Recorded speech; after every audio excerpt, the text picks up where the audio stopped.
Le vendredi 6 février 2026, je me suis lancé un défi. Apprendre le drone FPV en moins de 14 jours. Le FPV, c'est une discipline peu connue et hyper technique qui consiste à piloter une machine pouvant aller à plus de 200 km/h. Et tout ça sans aucune assistance. Pour réaliser ce défi, j'avais besoin d'une personne pour m'accompagner. Et pour ça, j'avais déjà ma petite idée en tête. Salut Tristan, j'espère que tu vas bien. Écoute, j'ai une idée un peu folle. J'aimerais apprendre le drone FPV en seulement 14 jours. Je sais que tu passes bientôt sur Rennes, donc je veux savoir si tu serais partant pour m'accompagner sur ce défi.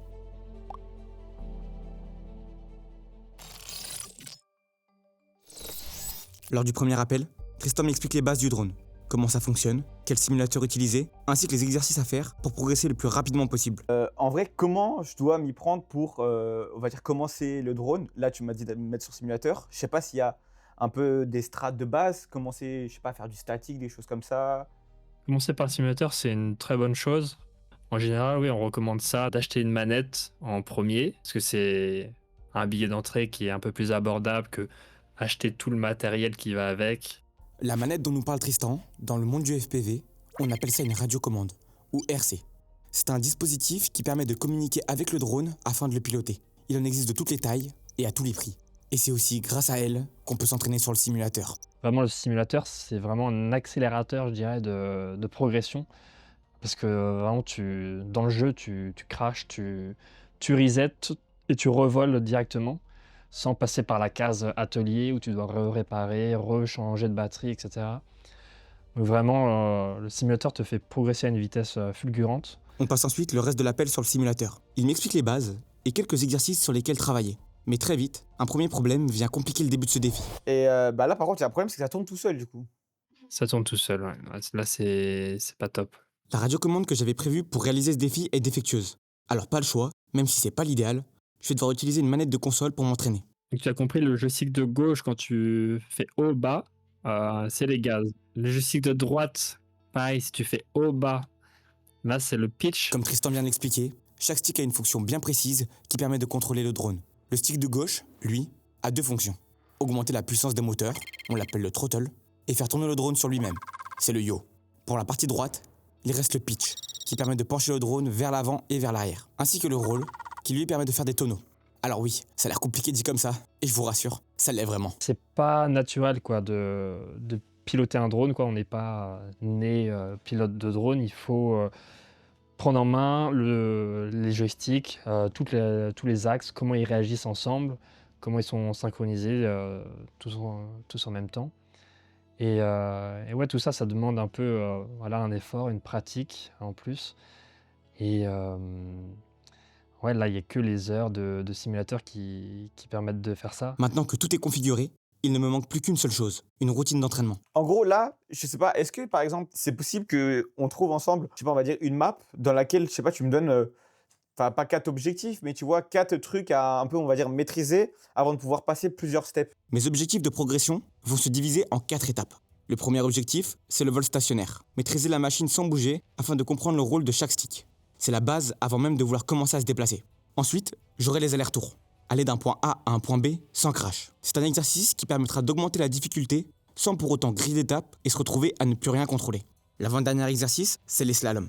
Maîtriser les virages en FPV, c'est primordial pour ne pas prendre d'obstacles et maîtriser ses trajectoires. Et pour finir, les circuits. C'est le mélange de l'ensemble des techniques de vol réunies en un seul et même exercice. Après, voilà, comme je t'ai dit, le drone FPV, c'est pas que de pilotage. Il y a aussi voilà, toute la partie un peu plus technique, monter son drone, configurer son drone. Et puis voilà, moi, quand je viendrai te voir, bah, je te prépare une petite surprise. Donc j'espère que tu auras bien révisé parce que je vais mettre tes compétences à l'action. Et sinon, il n'y aura pas forcément de vol.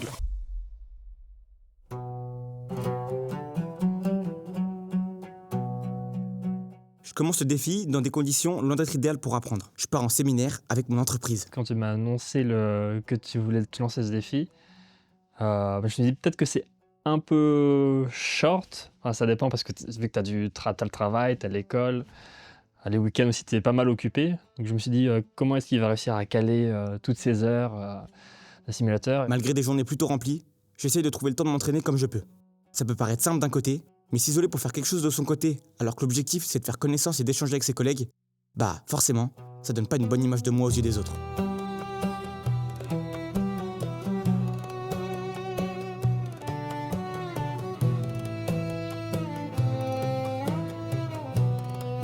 Alors même si c'est pas évident, je trouve le temps et mine de rien, je commence à voir la progression. Hello Nathan, super ta petite vidéo. On voit que ça progresse petit à petit, c'est bien, continue comme ça. Alors, qu'est-ce que j'ai pensé de tes vidéos que tu m'as envoyées? Bah, j'ai trouvé que déjà, dès les premières vidéos, tu commençais déjà un peu à maîtriser le drone. Enfin, j'ai pas vu de gros crash ou quoi. Je sais pas exactement à combien d'heures de simulateur tu m'as envoyé les premières, mais déjà dès les premières, tu arrivais à tourner autour du petit moulin qu'on avait vu ensemble. Donc franchement, c'était déjà bon signe. Donc franchement, ça annonçait une très belle expérience à deux, quoi. Ok, donc là actuellement on est jeudi, ça va faire bientôt une semaine que j'ai commencé le défi. Et je pense que je suis même pas à une dizaine d'heures de simulateur de drone. Donc c'est un peu par rapport à ce que j'aurais espéré, mais en fait, cette semaine on est vraiment booké, on a plein de choses à faire. Donc quand on rentre le soir, en fait je suis juste crevé et j'ai pas le temps de faire du drone. Donc en gros, là j'ai un peu peur pour la suite du défi. Parce que 10 heures, je me rends compte que j'ai toujours un niveau qui est très faible et pas du tout assez important pour ce qui va se passer par la suite. Je pense qu'il faut vraiment que j'ai une maîtrise totale du drone avant de pouvoir espérer pouvoir le prendre sur du réel. Et du coup, là, ça devient complexe. Concrètement, je commence à bien maîtriser le vol sans me cracher. Alors je décide de commencer les circuits. Le temps presse et il faut absolument que je sois prêt pour les premiers vols réels. À côté de ça, quand je peux pas voler, je regarde des vidéos et j'écoute des podcasts. Car je sais que Tristan me prépare quelque chose et que si je suis pas au niveau, je pourrais pas voler.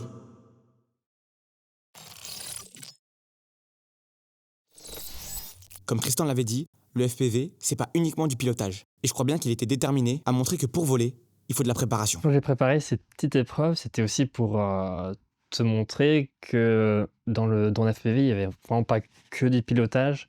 En réalité, ouais, c'est une petite facette, une petite partie du domaine. Enfin, on fait tout ça pour au final voler. C'est ça la partie la plus stimulante, la plus intéressante, la plus impressionnante. Mais en réalité, derrière tout ça, il y a quand même des petits efforts à fournir. Donc, apprendre toute l'électronique, avoir toutes les notions de sécurité. Il y a plein de petites catégories, de petits domaines, sous-domaines. C'est important pour moi aussi de te montrer aussi ces facettes-là, pour pas non plus te dire que voilà, le drone FPV, c'est que du pilotage, que du simulateur. Les exercices qu'il m'avait préparés avaient principalement pour but de jauger mes connaissances afin de voir si j'étais vraiment prêt pour le vol final. Alors du coup, là, on est avec Tristan. Il nous a préparé une petite surprise. Donc, il nous a ramené pas mal de matos. Et donc, tu m'as dit que tu allais me faire un exercice. Effectivement, j'ai préparé 2-3 petites choses, un petit plan en 3 étapes. Ok.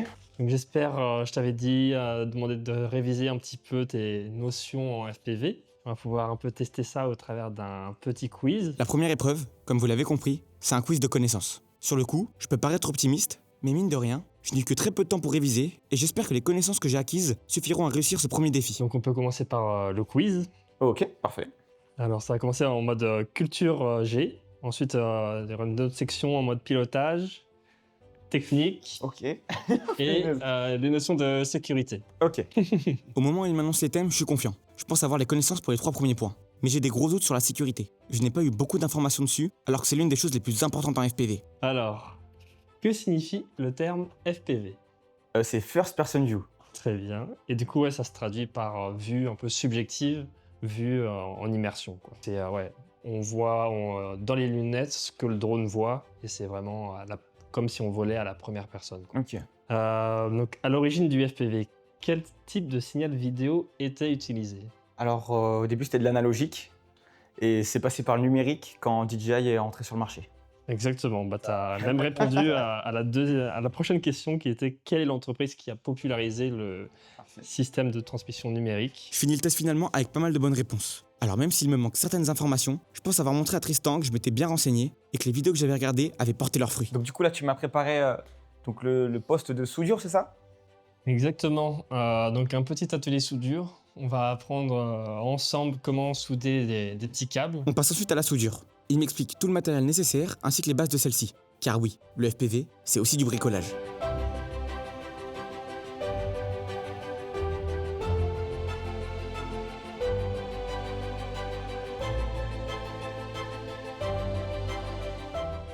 Donc du coup, là, on est sur le dernier module.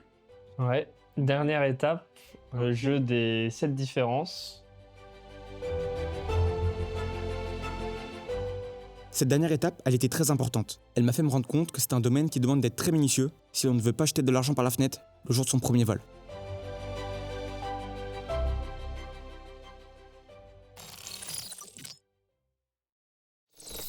On est à moins de 24 heures du vol final, et pour me tester, Tristan m'a préparé une épreuve pour évaluer mon niveau. Bah alors là, j'ai préparé donc un tout petit drone. C'est le Beta FPV R65, donc c'est un petit Tiny Whoop.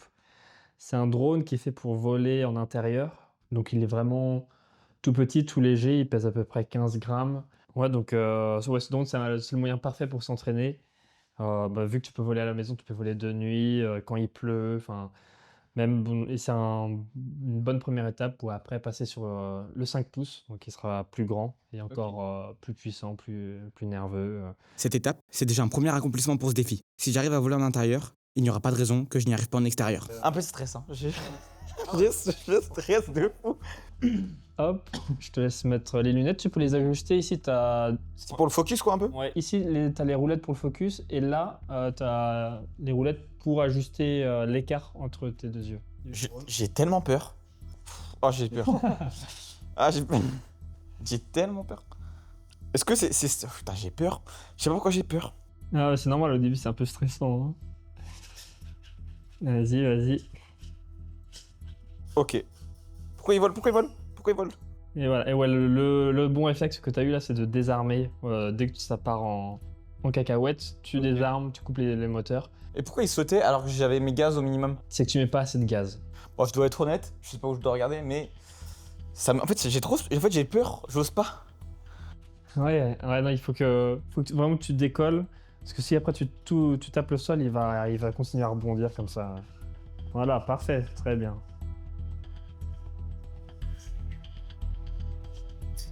Et là, tu coupes les moteurs. Ouais, Punaise, comment c'est dur! Le FPV, c'est une discipline qui, si elle est mal encadrée, peut s'avérer très dangereuse. Et il ne va pas falloir longtemps avant d'en faire l'expérience. Je te mets là? Ouah, vas-y, ok.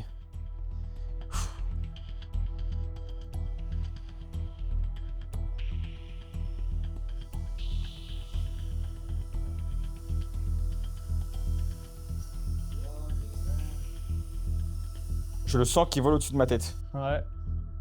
Si tu voles proche de toi, comme ça, on pourra le voir sur les caméras. Oh putain, je me suis enculé l'oreille. Même si je le prends à la rigolade sur le coup, cette erreur, elle met un coup de stress. Car je me rends compte qu'une erreur similaire sur un 5 pouces, ça peut faire beaucoup plus de dégâts.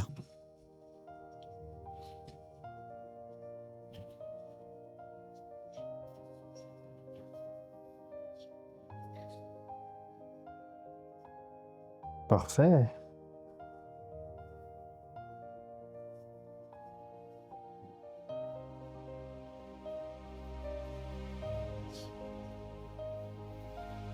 Ouais, alors ta petite réaction à chaud. Alors du coup... je sais pas si c'est à cause de lui, mais ouais, j'arrivais... En fait, je pense que c'est à cause du pitch. J'arrive peut-être pas à me diriger, genre, je prends trop vite de la vitesse, quoi. Si je veux essayer de... par exemple, quand il y a 25 de pitch, ouais, tu te mets comme ça, Ah oui. t'es droit. Donc, peut-être pour faire tes mouvements, c'est plus simple. Là où, du coup, si je voulais voir mon sujet, il fallait que je sois comme ça. Ouais. Donc, du coup, forcément, direct, j'accélère. Donc, je pense qu'il y aurait eu un peu moins de pitch, ça aurait été un peu plus simple. Tu m'as dit que sur ton autre, c'était à 25. Ouais, je pense que je suis à peu près à 20 degrés, 15-20 degrés. Et ça devrait être un peu plus normal, un peu plus classique. Mais ouais, là, c'est vrai que je t'ai pas facilité la tâche avec le pitch à 45.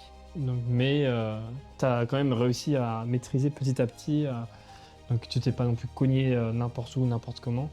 Mais c'est normal d'avoir des petits crashs. Mais franchement, déjà, avec ce que j'ai pu voir, ça s'annonce bien pour demain.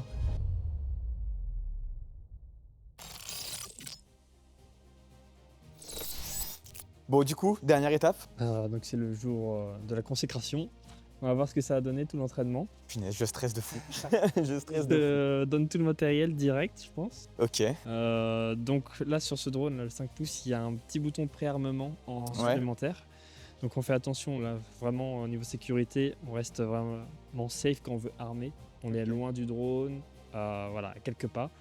Donc gaz à zéro quand on arme. Ensuite on préarme et là on peut armer. Ok.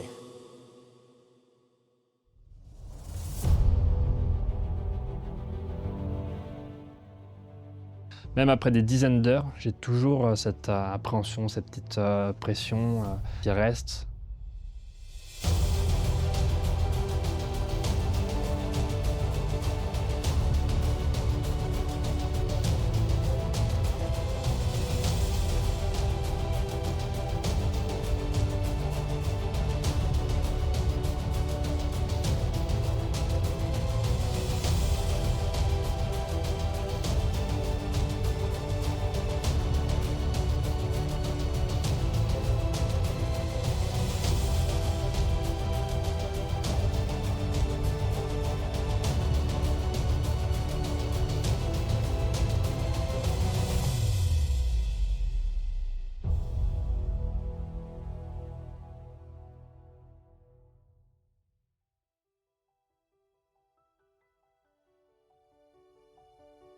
Ces 14 derniers jours, je pourrais les mesurer en heures de simulateur, en batterie chargée ou en crash évité. Mais ce n'est pas comme ça que je m'en souviendrai. Ce que je garde de cette aventure, ce sont les moments passés avec Tristan. Les rires, les galères, cette complicité qu'on ne prend jamais le temps de créer quand la vie va trop vite. Le drone, c'était un prétexte. Les souvenirs, eux, valent bien plus que n'importe quel vol réussi.